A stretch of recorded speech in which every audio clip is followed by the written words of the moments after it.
Yo guys, what's up? How's it going? Today, I'm here in Tasty Trade. I have DocuSign, and my call option at 260 is expiring. Now let's go over here to the Activity tab. History, year to date. So I sold DocuSign put at 260. It crashed, it went down to under 200, and now it's back over 260. I had sold a call at 260 just to make my money back and to make some money, cash flow on it. So now I think I'm just going to liquidate DocuSign. So in order to do that, I don't have to do anything.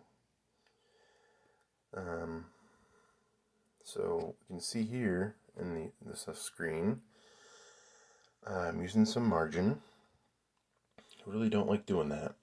So I'm just going to let this thing expire, let them take the shares at 260, and I'll be even, except for I will have made some money.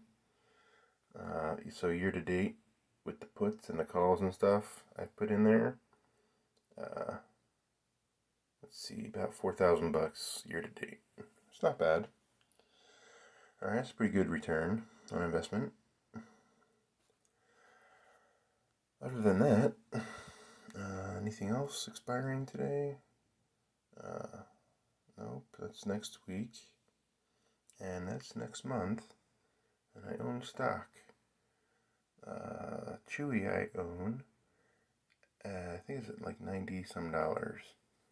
I don't remember my cost basis exactly for that one. Let's look at the history.